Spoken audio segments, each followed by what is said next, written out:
Welcome back to Without a Doubt, the podcast where we celebrate living life authentically and organically as ourselves. We're the ones who believe in creating our own paths and living our truths out loud. Join in on an honest and open conversation about self-discovery and growth.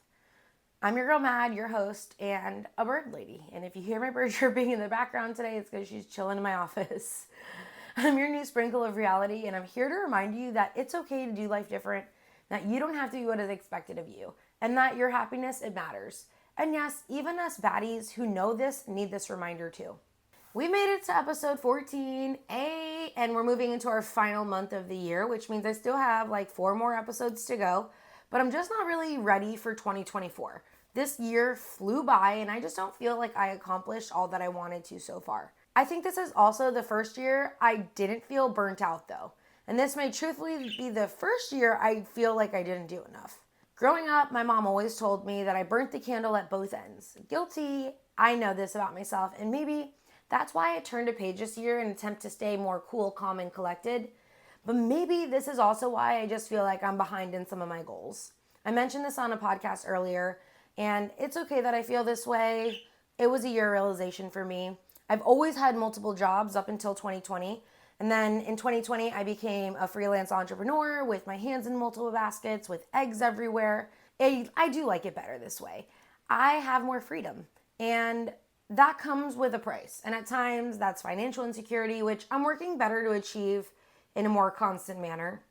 I find that in times of hustle, which I am the queen at, and I've said that I'm learning to lean more into a different direction, I tend to burn myself out. And I burn myself to a crisp. I'm a little burnt, black piece of burnt toast, and I crumble at even a thought. I nap more during these times. I'm a bigger bitch, and honestly, I'm not happy. My universe also starts to feel like a burnt piece of toast. And with burnout, the one thing that may come to mind in life is like work burnout or literally just life burnout. But there's a ton of different feelings that revolve around this space of burnout. And I'm going to share why we do this to ourselves, how to find a happy medium, and how to propel ourselves out of the total burnout so we can just avoid this shit altogether. Burnout is a state of chronic physical and emotional exhaustion that's often caused by prolonged periods of stress and overwork. It can have a significant effect on your mental health. And when you experience burnout, you might start to feel overwhelmed. You might feel emotionally drained, detached from your work, or maybe even your personal life. And this may also lead you into experience symptoms like anxiety, depression, irritability, and difficulty concentrating. That happens to me most of the time. Burnout negatively will impact your overall well-being, and it'll lead you to decreased productivity, hello naps, strained relationships, and even physical health problems. And it's important to recognize the signs of burnouts and take these steps to address it, like seeking support from friends, family, professionals, practicing self-care, setting boundaries, and finding healthy ways to manage stress, all the things we're going to talk about during this episode. So let's get right into this. First of all, I'm going to jump right into work burnout. Careers, job seeking, loyalty, all of these things will cause work burnout. In my opinion, the easiest burnout. Why? Because we need money to live. Money makes the world go round. Working is how we make money. And money is how we feed ourselves, clothe ourselves, and home ourselves. And some of us, we have higher positions like owners, managers, recruiters. Maybe you have a salary and then that's based off commissions and sales, and that's how you get paid, which means the more time you put into your job, the more money you're likely to make, which is going to definitely lead you into a better financial state. But working more will take a toll on your personal life, and working longer hours or putting that time into something that you don't necessarily love will create feelings of fatigue in your workplace. Burnout in the workplace is common, and it happens when we start to experience chronic work-related stress and exhaustion. It has detrimental effects on where we are in life and at work, and it often arises from factors just from like excessive workload, working longer hours, lack of control or autonomy, unclear job expectations, or even a lack of support or recognition at work. Maybe this is one of the things that has you shaking your head. Yes, I get it. I know it. And I'm a loyal employee, or I was a loyal employee at all the places I've ever worked. Anywhere I work, I usually get overly vested in that place. And you might be like me too. I usually bring more to the table than what I'm expected to bring. I do my job, I do it well. And when you start to do something well, you become an asset, and that can be taken advantage of. It definitely happens. your value will be noted. And as much as I hate to say this, your job, your place of work, whatever, will abuse the loyalty and make you feel like you're needed when they're under the wire. But this will burn you out. And I mean it. You'll end up working more hours, using more brain power, exhausting your creativity, and then you'll end up with the same fucking paycheck. Yeah. And then you get burnt out, and then you decide you need time off. Oh, and then suddenly they tell you you can't have time, you can't get paid time off because you need the time off, or your place of employment manipulates and convinces you at how great you are, and you end up just going into work. Trust me, this has happened to me. I worked at a fitness studio where I was originally hired as a sales girl with the intention of moving into coaching. However, I was a great sales girl. I hated it, but I was great at it. And I was also great at customer service. So they basically kept me on desk duty to benefit that. And when they were in a tight spot and had to fire one of their fitness coaches, I was pushed into certification to coach, which I was stoked about, by the way. And then I was told I had to keep doing desk duty and coaching. And that just was a lot. Eventually, I worked my way out of that double duty into solely coaching. And at that point, I was just overly zealous to coach. Meaning I was picking up classes left and right and being asked to coach all hours of the day and sub all different times. And that led me to get sick and basically feeling dismal and absent-minded in classes while coaching. Like, how the fuck did I get out of that mindset? Well, I started saying no to open classes. And then I found a schedule that I could work with despite my early mornings and random coaching hours. I started creating boundaries around my max number of classes. And then I realized what my max was for hours I wanted to work. And then that burnout happened. I found a schedule that I could work with this despite the early mornings and the random coaching hours. And then I started creating boundaries around my max number of classes and hours. Burnout will happen fast, and it will lead you down a road of hating your job. I know it. I've been there. When we experience this burnout, we start to exhibit signs such as decreased motivation, increased cynicism, negativity towards work, reduced productivity, and higher rates of absenteeism. This can lead to decreased job satisfaction, increased overall turnover rates for your place of employment, and performance of that place.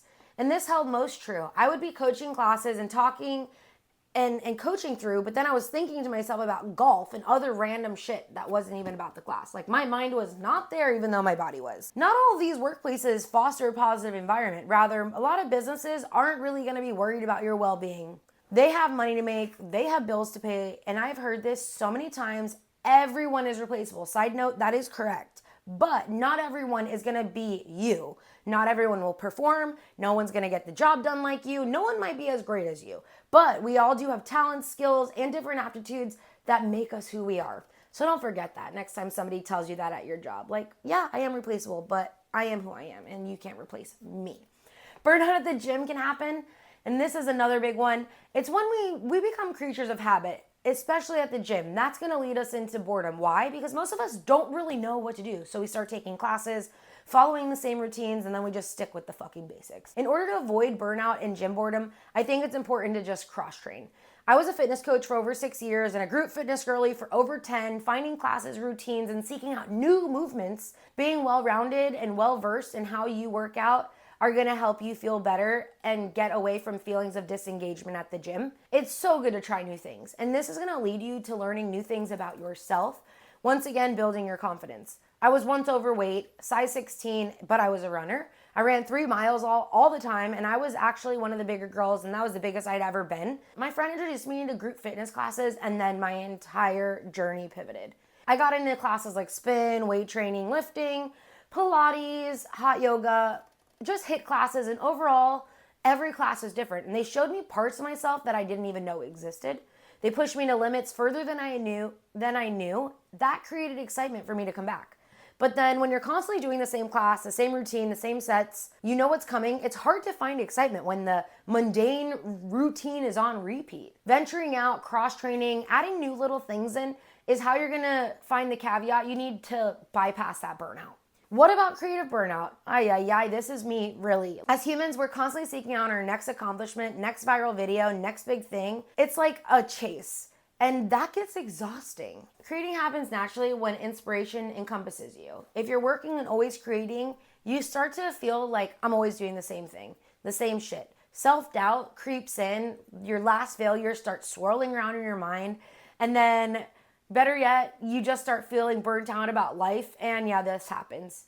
If this is you where you start feeling burnt out about life, make sure you're taking a step back from everything that you can. I know that's not always easy, but burnt out in life will creep heavy into your creativity. And I know I'm most creative when I'm happy and feeling free. But creating also makes me feel happy and free. It's like a double-edged sword. I don't really create when I'm feeling lackluster and blah. In the last 50 days, this podcast and writing out my brain onto notes is basically what has been the creating for me.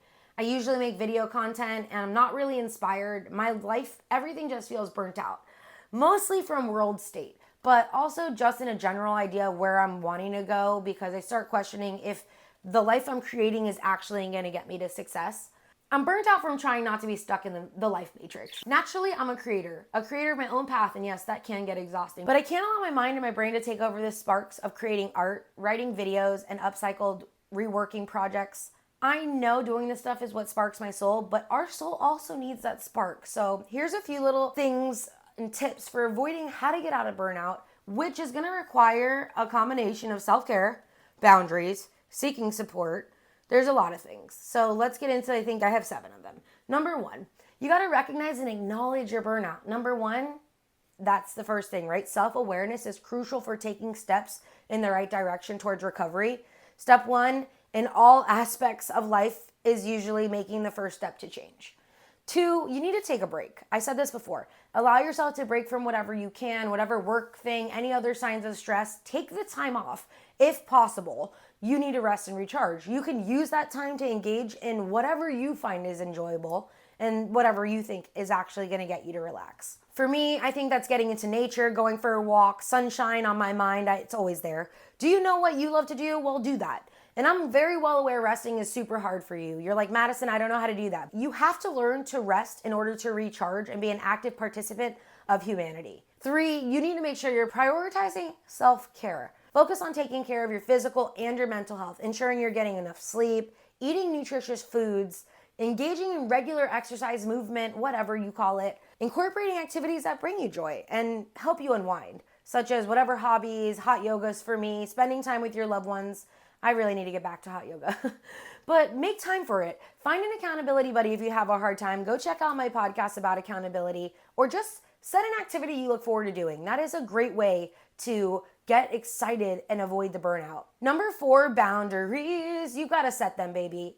Establish the clear boundaries between work and personal life. Learn to say no to things that are going to contribute to burnout. Delegating tasks if you need, communicating your limits to your colleagues or work or your family. Decide if that's really worth your energy, and move in a way that keeps your head above water. You've got to keep treading. 5, you're going to seek support. We're going to reach out to our friends and our family and our network for emotional support. This is why you have a circle. You cannot survive without your circle. Being alone does nothing for us as humans. We need others. So make sure you're going to who and what you need. And by that, I mean, go talk to a therapist. And I really hone in hard on this, because a therapist and a counselor are going to provide you with guidance and help you develop coping strategies that work for you. Therapists are underrated, 100%. You can get an unbiased response on your ideas and let the professional people teach you some tools to aid in your well-being.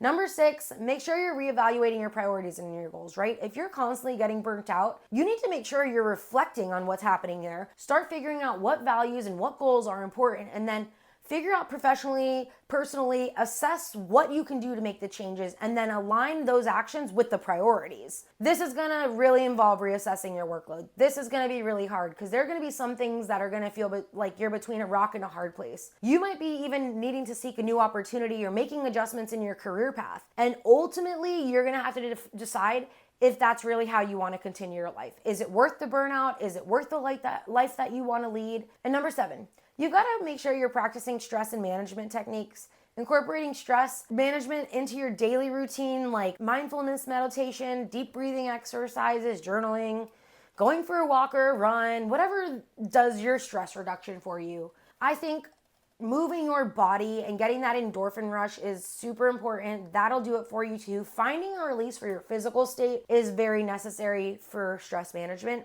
Remember, recovering from burnout takes time and patience, and it's super important to be kind to yourself when and if you're seeking support.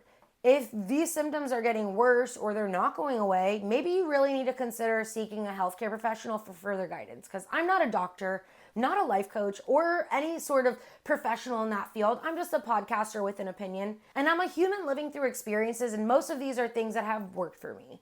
Life doesn't have to be as hard as it is, and I've learned this, so I'm here to remind you that you get to create a life that you want to live and you want to be a part of. Happiness should be the goal. Finding the little joys along the journey are the best ways for you to enjoy this life and avoid the burnout so that we can make it what it is. This is just a reminder also that you can catch this entire video on YouTube and follow along on Instagram at Without a Doubt the Podcast. Give your girl a 5-star review wherever you listen. Help your girl out and share this podcast. I would love you forever. Without a doubt, you are a badass. Don't you forget it. And I will see you next week. XOXO, your girl Mad, signing off.